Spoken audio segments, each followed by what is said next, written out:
Hello and welcome to video number 4 in the um, capital budgeting, financing and investment sequence.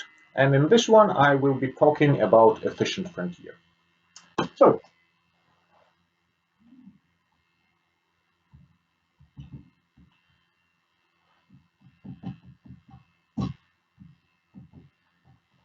we have risk and expected return, a relationship here, and we start with what I call a jellyfish.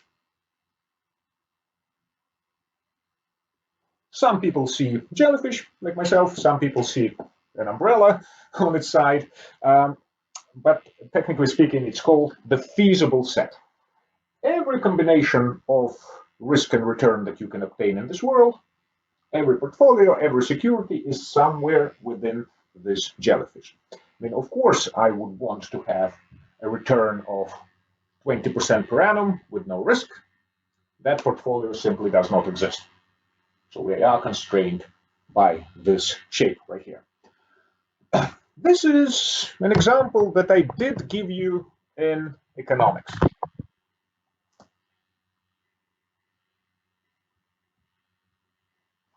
Is portfolio A good portfolio? Remember, when you answer this question, there is only one consideration that you need to think about. Can I do better? And if you think about that from that perspective, then the answer to this question is obvious. Portfolio A is not a good portfolio. I can increase my return without increasing my risk. Or I can decrease my risk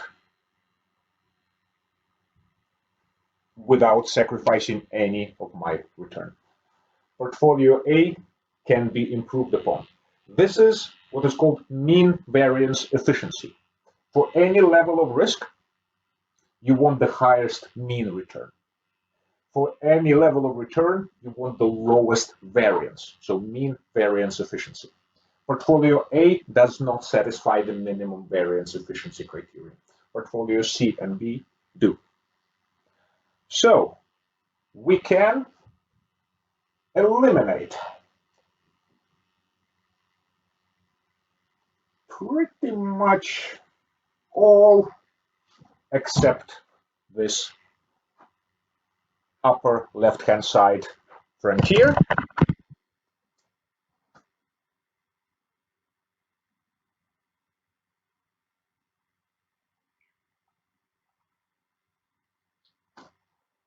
And this is my efficient frontier.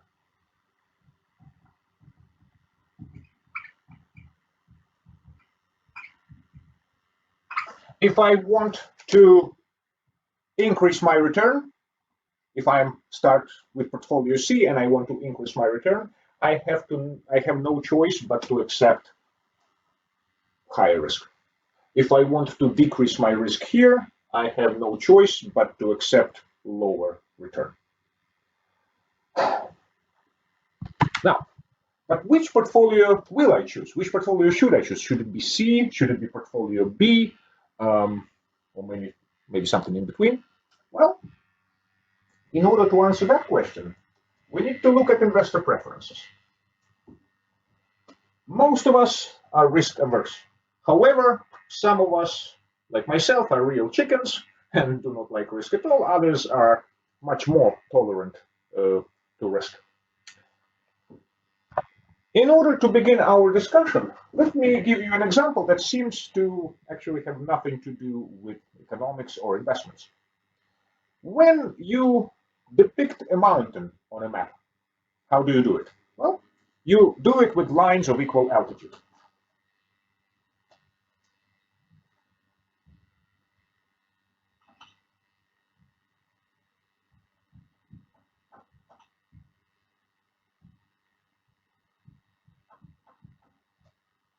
So, this is my hypothetical mountain. And let's say I'm a mountain climber and I get satisfaction from being as high on this mountain as I possibly can be. I do not care whether I am on an eastern slope or northern slope, doesn't matter, as long as I am as high, as close to the peak as possible. So we have point A here, point B here, point C, point D, point E, point F. I could put a few more. So let's compare points C and D. Which one is better? They are the same. They both give me 2,000 meters of altitude. Doesn't matter whether I am on point D and point E or point C. Again, I do not care whether I'm on a northern or eastern slope. Doesn't matter. Points E and F are better. Points B and A are worse. So the only thing that we're going to change here is we're going to change the axis. So instead of north and east, we will have risk and return.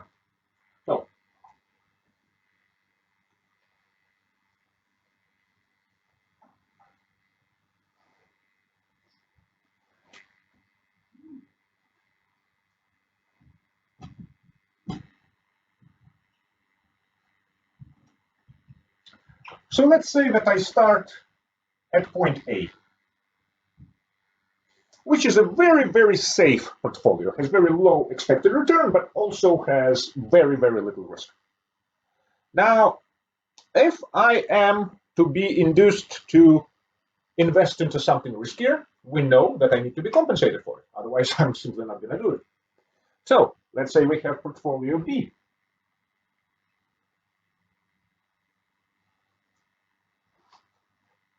Higher risk, higher return, and so forth. And we have portfolio C. And I'm just going to connect all these three dots. And here I am indifferent between portfolios A, B, and C. Very safe portfolio, low return. Very risky portfolio, high return. Something in between.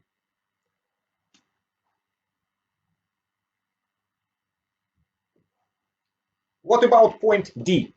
Is it better or worse? And the answer is it is absolutely better. It gives me a higher expected return for any level of risk. So this is my objective.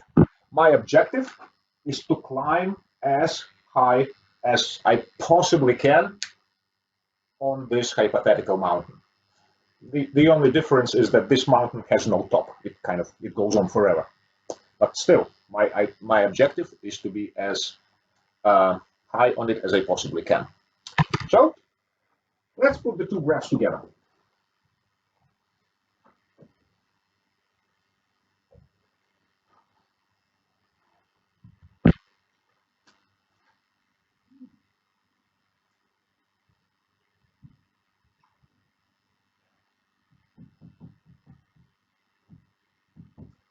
So this is my efficient frontier.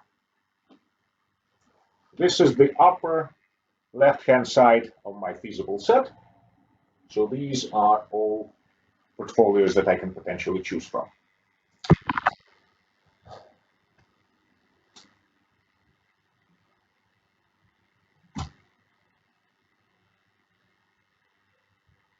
And these are my indifference curves.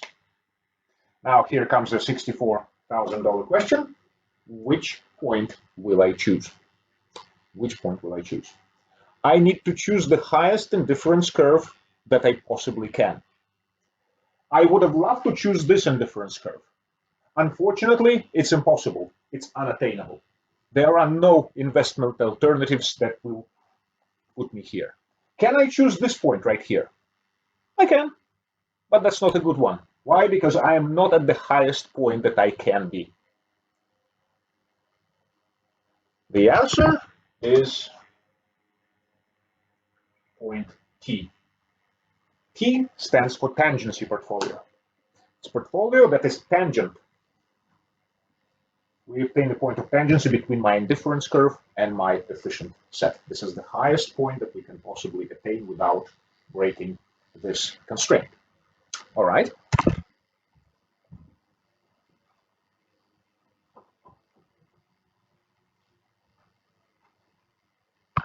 let's say we have two investors.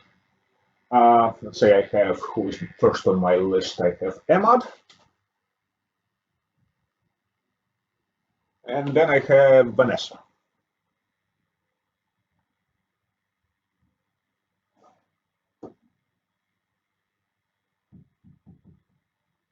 So expected return here, risk here for both of these investors.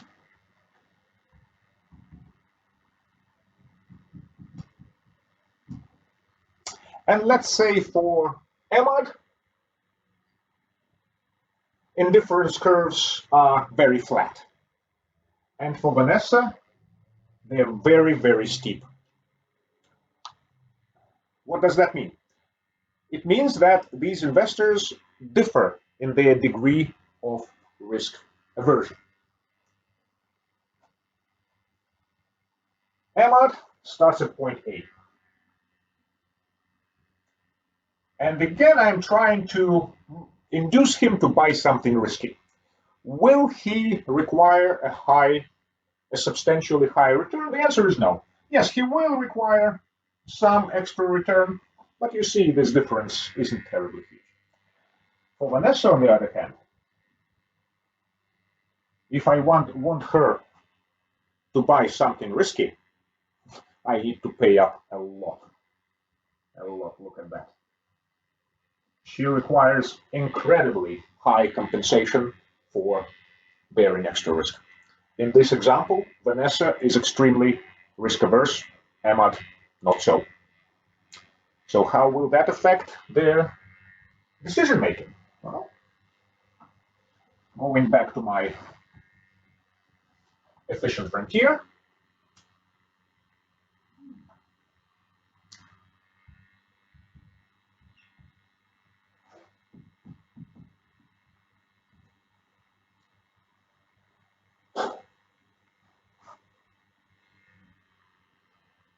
Vanessa, a very risk-averse investor, will have her tangency point here. Emad, as someone who is not very risk-averse,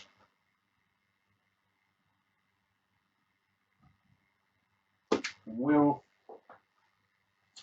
have his tangency point here. And look, the outcome here is entirely what we have expected. A very risk-averse person will choose a very safe portfolio.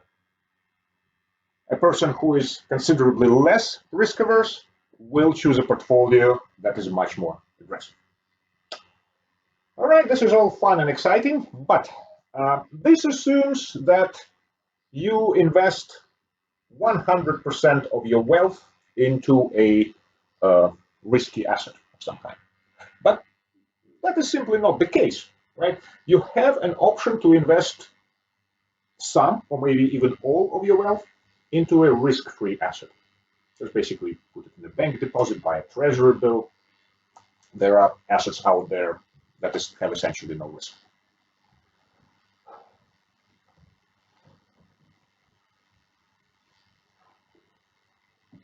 How will that change our picture?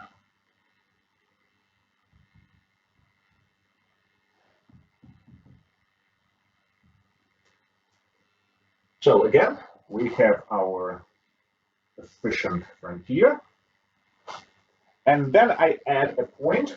I add RF that stands for risk-free rate.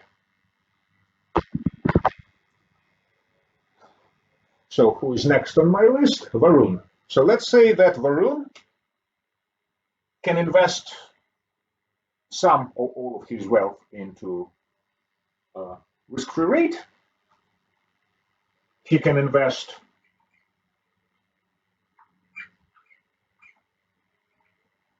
into a portfolio right here, or any combination in between. And I need to apologize for probably not drawing it. Oh, that's not too bad. It looks almost straight. So he can invest here, he can invest here, he can invest anywhere in between. The line can keep going. You can invest more than 100% of your wealth into an asset. And we will be talking about that in class, or depending on the timing of this video, have already talked about this in class, essentially buying on margin, borrowing in order to invest. Look, anyone who has not purchased house outright cash, which in this day and age is next to impossible, you're in fact a leveraged investor. Okay. Now, next on my list, I have Luke. And let's say that Luke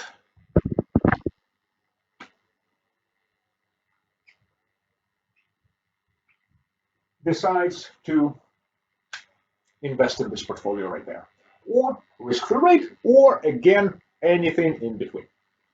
So I will try to draw this line the best I can.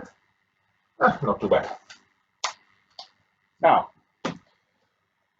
two important questions here. Question one, whose line is better?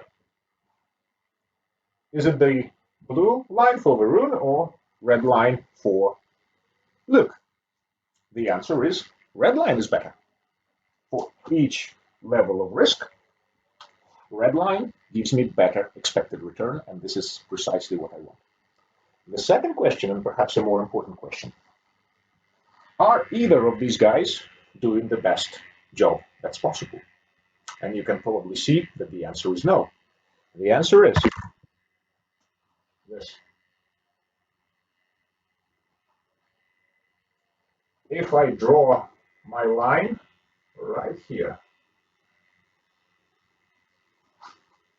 I achieve the best possible outcome. This is my capital allocation line. I should allocate here, here, or anywhere in between, or I can invest more than 100% into this asset.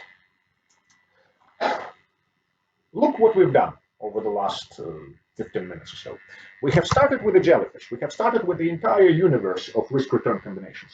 Then we have quickly eliminated the inefficient ones, the ones that do not satisfy what we call the mean variance criteria. And then we took it a step further. We arrived at a single point. Thank you very much for listening. In the next video, I will talk to you about capital asset pricing model. I will see you then.